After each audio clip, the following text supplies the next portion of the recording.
నమస్తే.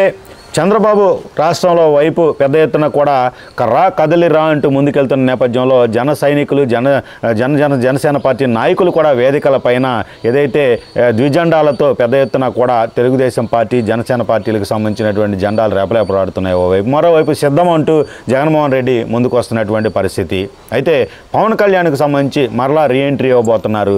గతంలో చేసినటువంటి ఏదైతే గోదావరి జిల్లాలో ఉత్తరాంధ్రకు సంబంధించినటువంటి పర్యటనలో ఏదైతే విశేష స్పందన వచ్చిన నేపథ్యంలో ఫిబ్రవరి 4 నుంచి మరలా పవన్ కళ్యాణ్ ప్రజల్లోకి రాబోతున్నారు అనేటటువంటిది తెలుస్తుంది.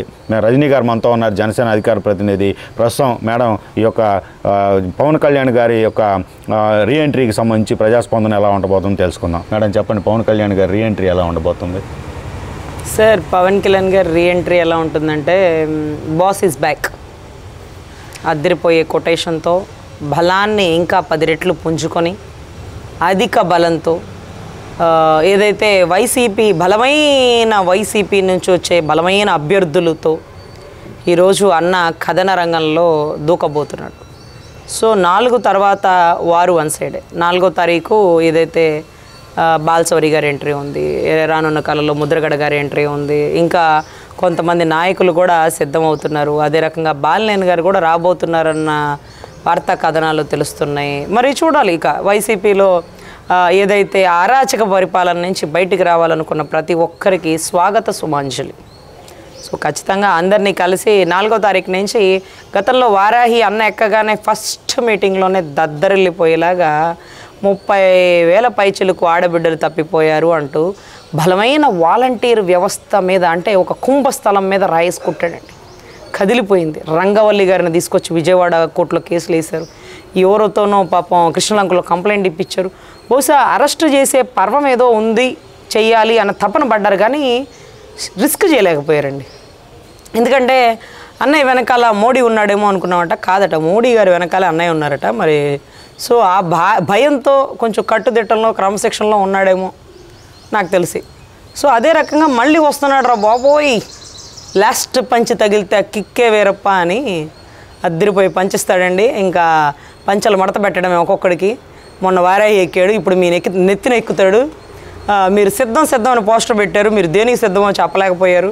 ఒక క్లారిటీ లేదు. ఎన్నికలు కానీ పైన రాస్తారా, సర్దుకొని వెళ్ళిపోవడానికని సిద్ధం అంటారా? అందుకని మా వాళ్ళు కూడా మీరేమంటే ప్రతి కట్టే ఫ్లెక్సీకి మా డబ్బులు మా సొమ్మే కదా ఖర్చు పెట్టేది. ప్రతి మీటింగులకి దారిని పోయి ఎన్నిసార్లయ్యా స్వామి నువ్వు సిద్ధం అంటావు. సిద్ధమయ్యేవాడు ఎవడు 10 సార్లు చెప్పుకోడు. కానీ పాపం మీరు సిద్ధం అన్నారు కాబట్టి మేము కూడా సిద్ధమే అని మా వాళ్ళు. ఇక చూసుకోండి నా సామిరంగా. ఎలక్షన్ టైంలో బీజేపీ మీ పక్షానే ఉంటే ఏమన్నా ఆట ఆడిద్దాం అనుకున్నారు. పాపం ఇదే ఢిల్లీలో వెళ్ళి కలవాలనుకున్నారు, అది కూడా ఖర్చు వేశారు అక్కడ. పాపం గేట్లు తెరవలేదు కాబట్టి సో అక్కడ కూడా డోర్స్ క్లోజ్. ఇప్పుడు కరెక్ట్ అండి, ఇప్పుడు నిజంగా సింహం సింగిల్ అయింది. ఇక అడవి సింహం కాస్త గ్రామ సింహంగా మారబోతుంది. రానున్న కాలంలో తుఫాన్ హెచ్చరికల సమత్తం వాతావరణ సమాచారం కోసం వైసీపీలో ఉండే కీలక నేతలందరూ బూతులు తిట్టబట్టి టీడీపీలోకి వెళ్ళలేక, జనసేనలోకి రానివ్వక, గతి లేక మళ్ళీ కాంగ్రెస్ ప్రభుత్వంలోకి వెళ్ళవలసిన సమయం ఆసన్నమైంది. మళ్ళీ ఒకటే రక్తం, పులివెందల పులిబిడ్డ అన్నట్టుగా పులి కడుపున పులే బుడుతుంది అంటూ ఆవిడ, అమ్మ ఒక పులి దెబ్బకే చచ్చిపోతున్నాం, చలిగా ఉంది, మళ్ళీ ఇంకో పులి వస్తున్నాం. ఏంటో ఈ పులిరాజు వేషాలు సంక్రాంతికి ముందే వస్తున్నారు మీరు, మాకైతే అర్థం కావట్లేదు. సో ఖచ్చితంగా ఇంకొకటి ఏంటంటేనండి, అడుగడుగున రాజశేఖర రెడ్డి గారి బిడ్డను వచ్చినాను, రాజశేఖర రెడ్డి గారి రక్తాన్ని, రాజశేఖర గారి కళ, రాజశేఖర రెడ్డి గారి సంకల్పం. ఏమ్మా ఆయన కళ నీకు ఎలా చెప్పాడు? కళ్ళకు వచ్చాడా? ఆత్మలతో ఏమైనా మాట్లాడతారా? మీ అన్నకి అలవాటు ఉంది, నీకు కూడా ఉందా తల్లి? ఏందమ్మా ఫ్యామిలీ అంతా తేడా అయినా? ఓ అమ్మ ఆయన కళ అంట. ఏమని? రాహుల్ గాంధీ గారిని పైకి ఎక్కించాలని రాజశేఖర రెడ్డి గారి కళ. ఏంటి రా రా రా రా అని రంకెలేస్తున్నారో మాకు అర్థం కావట్లా. ఎవరి రాజశేఖర రెడ్డి ఏడు నుంచి వచ్చాడు? ఆవుదూడ పార్టీనా? రెడ్డి కాంగ్రెసా? కాదే, కాంగ్రెస్ పార్టీ కదా. నువ్వు కాంగ్రెస్ను ప్రస్తావించవేంటమ్మా? కానీ కాంగ్రెస్ను ప్రస్తావించకుండా రా రా రా రా రాజశేఖర రెడ్డి గారి బిడ్డను వచ్చినాను. రాజశేఖర రెడ్డిని దీర్ఘాలు గుడింతాలతో తెలంగాణ దద్దరిల్లిపోయింది. మళ్ళీ ఆంధ్రాలో అడుగు పెడుతున్నావు. రాష్ట్రం ఇన్ని సంవత్సరాల నుంచి రావణ కష్టం అయిపోతుంటే తెలంగాణలో చలిగాసుకుంటున్నాం. ఇప్పుడు వచ్చావు మళ్ళీ. నిన్ను నమ్మి జనాలు ఓట్లు వేయాలి. సర్లే వేస్తారులే, ఎందుకంటే మన క్రిస్టియాలిటీ ఓట్లు ఉంది. అనిల్ గారు మళ్ళీ ప్రార్థనలు ఉన్నాయి. ఏదో కొద్దో గొప్ప జగన్ అన్నకంటే నువ్వు బెటరే తల్లి అంటే పోల్చుకోవడంలో జగన్ అన్నకంటే నువ్వు 100 రెట్లు బెటరే. సో అనర్గళమైన గొంతు ఉంది. కానీ నాకు భయం ఏంటంటే వివేకానంద రెడ్డి గారు మర్డర్ కేసు తర్వాత రాష్ట్రంలో కాంగ్రెస్ని తీసుకొస్తే బతకనివ్వము అన్నటువంటి జగన్ గారికి ఎదురుగా నువ్వు వస్తున్నావు, భయంకరమైన బలం ఉందనుకుంటున్నావు. నీ అన్న గురించి నీకు తెలుసు తల్లి, అదిరిపోయే కాంగ్రెస్ పార్టీ ఉన్నప్పటికీ ఆకాశంలో కలిపేశాడు రాజశేఖర రెడ్డి గారిని, ఏది గాలిలో కలిపేసినారు మనకు తెలుసుగా. అన్న స్కెచ్ల గురించి తెలుసు కూడా కాంగ్రెస్ ఉందని వెనకాలంటే ఏమి అయ్యి వెనకాల లేదు. కాంగ్రెస్ ఏమైపోయినాడు, ముఖ్యమంత్రి హోదాలో ఉంటేనే ముక్కలు అయిపోయాడు, ఏ బాడీ ఏదో కూడా తెలియని పరిస్థితుల్లో. నువ్వు ఇంకా కాంగ్రెస్ ఇక్కడికి వెలుగులోకే రాలా చచ్చిపాపం. అయినా సరే ధైర్యం చేసి వస్తున్నావు ప్రయత్నిస్తున్నావు. మరి ఏమో పాపం నిన్న కూడా రఘురామ కృష్ణరాజు గారు అంటున్నారు, ఏం మా శాత కాక అనుకుంటా మేము ఆంధ్రాలోకి బాగుంది, ఓ అమ్మ స్వామి పులుంటే అడవుల్లోకి బాగకూడదు, మీ అన్న ఉంటే ఆంధ్రాలోకి రాకూడదు అని ఒక స్కెచ్ ఉంది. మీ అన్న ఉండగా మేము ఆంధ్రాలోకి రాము, ఎలక్షన్ కూడా అయ్యే వరకు. సో 600 కోట్లు పెట్టి ఏదో స్కెచ్ చేశారు, ముందే 50 కోట్లు బయానా ఇచ్చారు అని. వివేకానంద రెడ్డి గారికి కూడా 30 కోట్ల ఎంత స్కెచ్, నీకు ఇంకా కొంచెం డబల్ త్రిబుల్ చేసినట్టున్నారు. సో ఖచ్చితంగా ఈ భారీ సుపారీలతో ఎవరిని ఎప్పుడు లేపుతారు, ఎందుకంటే పోలేరమ్మ జాతరకి పొటేల్ని బలి వందే జాతర బిగిన్ అవుదండి. సో మా ఎలక్షన్ జాతర కూడా జగన్మోహన్ రెడ్డి గారు బిగిన్ చేయాలండి, ఎవరో ఒకళ్ళు బలి అవ్వాలి. మాకైతే దాదాపు ఏ 8 నోరు తెరుస్తాడేమో, ఏ 8ని కదిపిస్తే 9, 10 వెలుగులోకి రారేమో, పాపం అవినాష్ రెడ్డి బలవుతాడేమో అనుకున్నాం.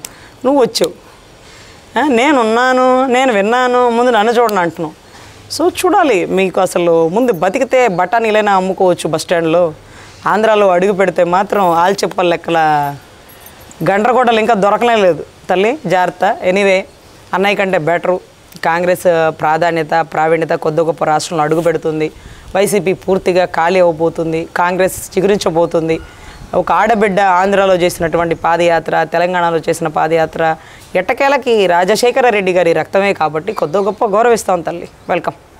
Thank you madam. ఇదే పరిస్థితి ఏదైతే రాష్ట్రంలో పవన్ కళ్యాణ్ చేపట్టబోయేటటువంటి వారాహి యాత్ర గతంలో ఏ విధంగా ఉందో అంతకు రెట్టింపు ఉత్సాహంతో కూడా కొనసాగబోతుంది అనేటటువంటి పరిస్థితి. మరోవైపు జగన్మోహన్ రెడ్డి సిద్ధం యాత్రకు చెక్ పెట్టేందుకు సొంత చెల్లి ఏదైతే కాంగ్రెస్ బ్యానర్తో ముందుకు వస్తున్నటువంటి పరిస్థితుల్లో రాబోయే రోజుల్లో కాంగ్రెస్ ఖాళీ రీప్లేస్ చేయబోతుంది, వైసీపీ ఖాళీ అవ్వబోతుంది అనేటటువంటి వ్యాఖ్యలు కూడా చేస్తున్నటువంటి పరిస్థితి అయితే ఉంది రజనీ గారు. మరి ఏం జరగబోతుంది ఎన్నికల సమయానికి అన్ని పార్టీల అధినేతలు కూడా అధ్యక్షులు కూడా ఏదైతే ప్రజల్లోకి వస్తున్నటువంటి పరిస్థితుల్లో ప్రజాస్పందన ఎలా ఉండబోతుంది అనేటటువంటిది కూడా చూడాల్సిన పరిస్థితి. ఇది ఈరోజు టాపిక్. మరో టాపిక్తో మళ్ళీ కలుద్దాం. నమస్తే.